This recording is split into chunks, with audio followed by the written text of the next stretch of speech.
This episode of Brains on Games is about solving mysteries in Gotham City.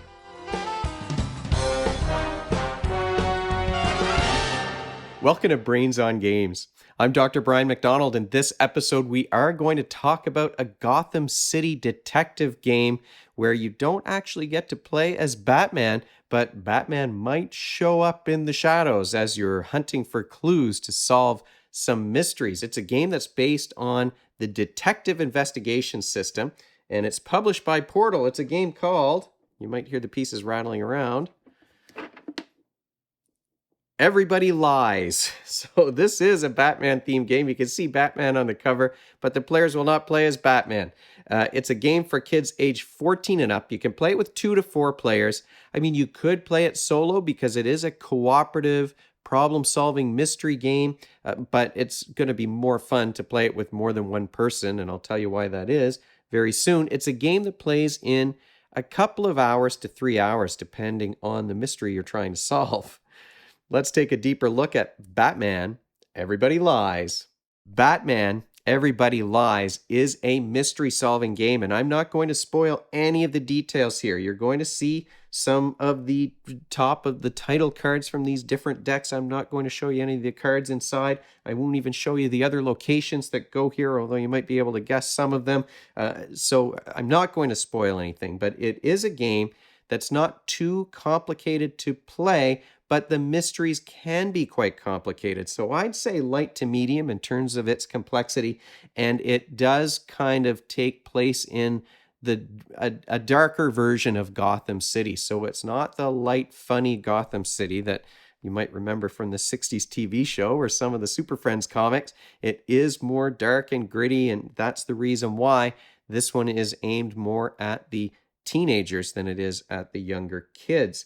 What you're going to be doing in this game is running around the city gathering clues, trying to solve that mystery. You're going to be playing as one of 4 characters in Gotham City. You do not get to play as Batman or Robin, so the main heroes from the comics are not too much involved in this game, although Batman might be lurking in the shadows somewhere because it is a game that is set in Gotham.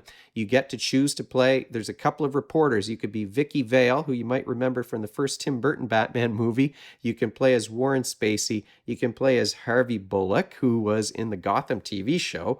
Or you can play as Catwoman, and we all know who Catwoman is. These are the choices of your characters. Now, if you have fewer than 4 players, then whatever characters are left over that aren't chosen, those ones are going to be placed in the middle of the table, and they'll just be informants. There's 2 sides to these cards. So the informant side just shows the ability that this character will allow you to use, but an informant isn't going to have a personal goal or anything like that they're chasing down.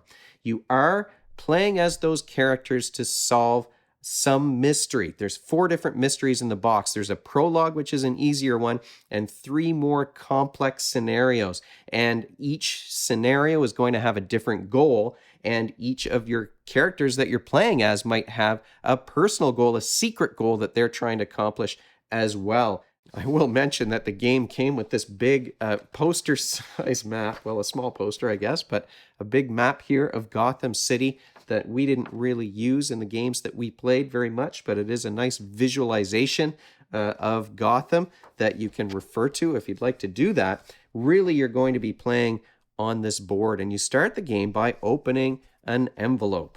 You don't destroy the cards in this game, but you will be opening these envelopes. That's the amount of the destruction that you're going to do as you play. But of course, once you've solved the mystery, you wouldn't necessarily go back and play that same mystery again unless you were just specifically looking at trying out the different personal goals that the individual characters might have in the game as you play through it. Those envelopes will have a sheet inside, and you're going to read some text. I won't flip this over so you can see all the text because I'm not spoiling anything here, but you'll have this little poster, and there's a lot of, this is a full page here of text for you to read that sets the scene.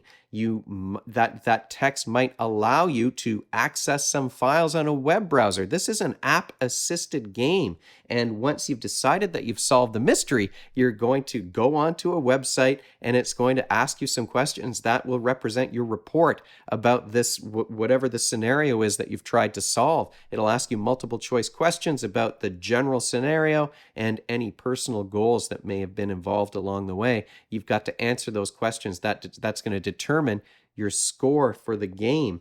But that website also has some clues that you might need to look at. Most of the time, it's things like newspaper articles or transcripts of telephone calls or something like that. In some ways, it's a bit of a wasted opportunity. There weren't that many multimedia kinds of things that we experienced in the clues that we looked at so far in the game. In fact, there was a recording, but instead of hearing the recording when we went to the website, which would have been a cool thing to do, there was no audio. It was just a transcript of that recording. So most of the time it's text and it comes spinning out at you. So it has some nice graphics. Really, that could probably, for most of the clues at least, have been just a separate deck of cards. But the multiple choice questions that you have to answer is something that's unique to these detective system games. So that story that introduces the scenario is going to give you some information about what's going on. It's going to tell you what your overall mission is for the game, and it's going to give you some leads. And those, you follow leads by moving. There's no turns. You just decide amongst the players which location, which lead you want to follow first. And that lead is going to involve taking a card either from the main scenario deck. This one says prologue, but there are 3 other cases beneath that, or from the personal goal deck. Sometimes you get to draw a card from the scene deck. Now, I'm not going to show you these cards, but these are fantastic because these give you like comic book panels that kind of immerse you more in the story. So you are going to be doing a lot of reading. There's a lot of text on these cards for you to read. It's sort of like a choose your own adventure kind of a book. If you want to go to the Gotham City Police Department, take this card and read what's on that card, and then you'll get whatever those clues are. And it goes sort of like that. But having the comic book panels makes it more like a comic book than a novel that you're reading. And those kind of get laid out as you go through the scenario. You can still access all of the cards, all of the files you've seen on the web browser. Everything is there for you. You don't have to have it memorized, although it is a good idea to take notes as you go to help you figure out what this mystery is all about. As I said, to follow a lead, you're going to be moving your little Zeppelin.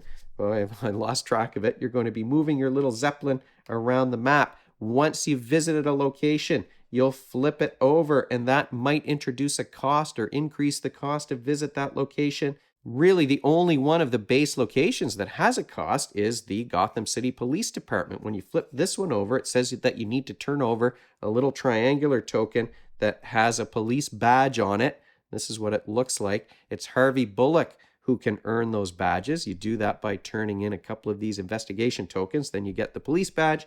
That's going to allow you to pay to visit the police department because Harvey Bullock has connections there. Once you've paid that cost, it flips back over again. So really, you only have to pay the cost every second time for the Gotham because one side is free. Now, the other locations I won't tell you about, but there are varying costs to go visit those and different tokens that you might have to use to go to those places. You've got a Batman symbol and a Joker symbol as well, and each of the characters can earn those tokens by turning in these investigation tokens. Now, how do you get these investigation tokens? Well, you get them by following leads. So when you do go to a location, if I decided I was going to go from the Gotham City Gazette and I wanted to investigate something at the police station, then whenever you follow a lead, you move this little counter along.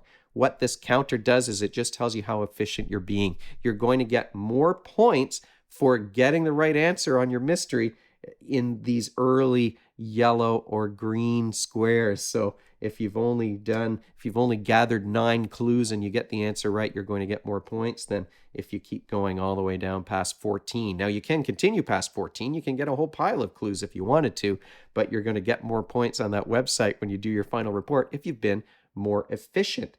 After you follow a lead, very often it will say, take an investigation token. That shows that you've got some clue, and that's going to allow you to spend the token to go somewhere else.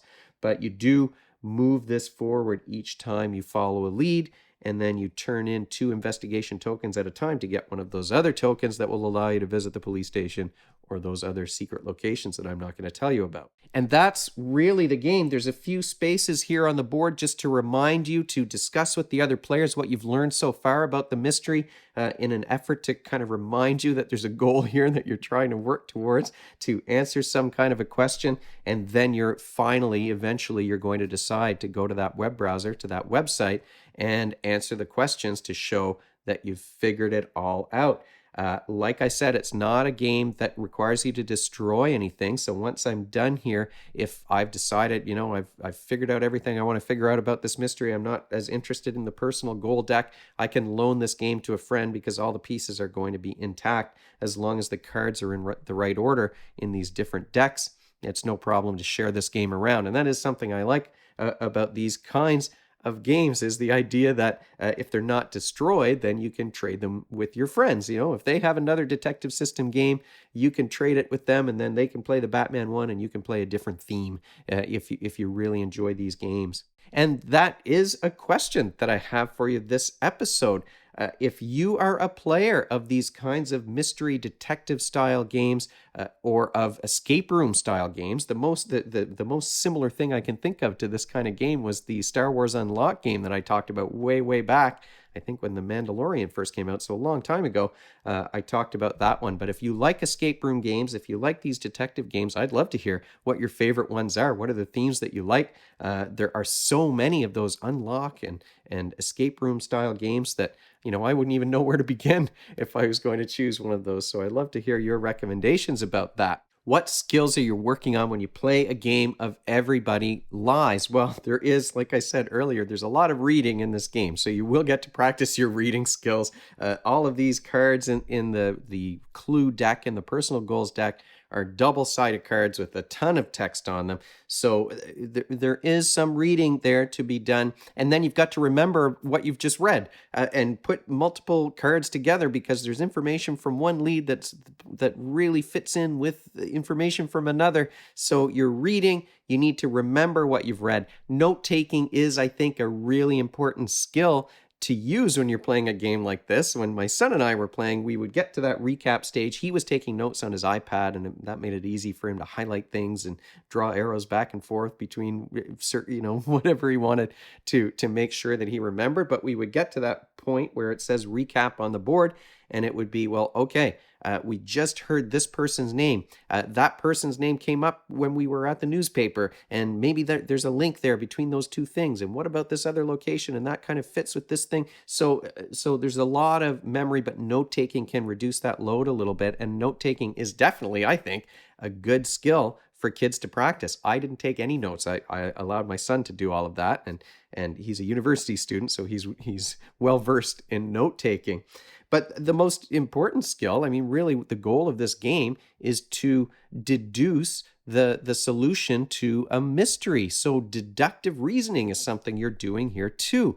You're looking at clues and putting things together, and from all of that information that you've gathered, you're trying to find the answer to a question. And I think deductive reasoning is also a good skill to practice, and it's definitely something that I liked doing this when I was a kid. I used to read those locked door mystery stories where you'd have all of the clues were in the story, and then you'd turn to the back of the book and you'd see what the answer was, but you'd be trying to figure out the answer before you looked at it, before you looked at that solution. I used to like those choose your own adventure books when I was in elementary school, maybe intermediate school, junior high, where it was, if you choose to do this, then you go to this page. And if you do that, you go to this other page. And that's very much what this game is like, except you're looking at numbered cards rather than pages in a book. So you're doing some reading, you're doing some long-term memory, making those connections using note-taking, and then you're practicing those deductive reasoning skills that will allow you to solve that mystery at the end of the day. Now, and speaking of at the end of the day, let's talk about what are the final thoughts. What did I think about this game overall? Well, it is that choose your own adventure style mystery, and these are the kinds of stories that I liked when I was a kid, and I've always liked Batman, and I still do. The new Batman movie was fantastic, in my opinion. So it's got the Gotham theme. It's too bad you don't really get to play as Batman, but it makes sense that you wouldn't play as Batman for these kinds of stories because the people that you're talking to, the leads that you're following, they wouldn't really fit for Batman to be doing the things that we did as we were solving these mysteries. And of course, if Batman were in the game, then I know that my kids would be fighting over who gets to be Batman, of course. So in a way, I'm glad that Batman wasn't. I love Batman, but I'm glad that he wasn't a playable character in the game. I would have picked Catwoman, except the very first time that we played. I chose Vicky Vale because Vicky Vale was necessary for the story. My son wanted to be the other reporter, so we were both reporters who were teamed up in that first story. So I do like that choose your own adventure style, and I like the Gotham theme, and I like that you're working together. It's completely cooperative. You do have those hidden goals, and that makes it interesting. That keeps it interesting, and maybe allows you to use this game more than once. But for the most part, it is a cooperative, collective experience, and it's fun to work together. It was fun for me to work together with my kids to solve this problem, to solve whatever the mystery was. So I did quite enjoy that. But it is because it's a mystery that you're trying to solve. Once you've answered the questions, apart from the personal goal, it is kind of a single use, for the most part, game. Because you're not destroying things, though, you can trade these detective games back and forth with your friends if they're also into that style of gaming. If there's a downside, well, there are a couple of downsides, I would say, to this. One is that you get to go to that browser to do the multiple choice questions, and I think that's great, but you also go to the browser to get all of those clues. And it does that nice spinny animation sometimes, like you would see on a TV show when a newspaper pops out. But for the most part, what you're looking at are static images. And it would have been more fun, I think, to have more multimedia as those clues, to overhear a phone call or a conversation, or to see, some security camera footage or something like that. So there's an opportunity there where, you didn't see anything other than static images pop up very often. So I think that would have been a nice addition, I think, to the game. Also, for some players, the amount of reading in this game could practically have been a book, like a choose your own adventure book, like I said. But there is a lot of reading in the game. And, some kids are comfortable with doing that reading, and some players are less comfortable with that. So there will be some who will say, wow, there's so much to read here. I'm not as interested in playing this as I would be, a strategy game or something like that. But overall, I think we're talking about that it's a fun idea to work together to solve a mystery. You've got the Gotham City theme, which I like. I really like the addition of the scene deck because the comic book panels pull you into the Gotham City story, and the artwork is good on those. I mean, even just the card here on the top of the deck with that great picture of Batman with the long shadow of his cape. I like that Batman theme, and I like Batman, and I like solving mysteries. So there you go. So there are a lot of positives here. Maybe some wasted opportunities in terms of the browser assisted option. I think I mentioned the Star Wars Unlock game a while ago. Now, the app for Star Wars, there were all kinds of things you were doing in that app. You had to search around a snowfield to see things. Sometimes you had to wipe off the screen so that you could find something underneath. There were all kinds of ways that they used that, things that you couldn't do with the deck of cards or just static text. And I'm hoping that as I play through some of these other scenarios, that there's more multimedia to take advantage of the fact that you're using a browser as a part of this game. And that, in a nutshell, is a spoiler-free description of Batman Everybody Lies. If you have any questions, if you want to share with me your recommendations for other escape room or mystery style games, you can leave them in the comments section below, or you can email me at brian@brainsongames.ca. Brainsongames.ca is the website. That's where future episodes will go, and the previous ones are up there already. Brains on Games is the Twitter handle and the Facebook page and the Instagram feed, so we're all over the place. And if you enjoyed this video and you want to be notified of future ones, you can head on over to YouTube and click that subscribe button. Thanks for joining me, and hopefully I'll see you next time.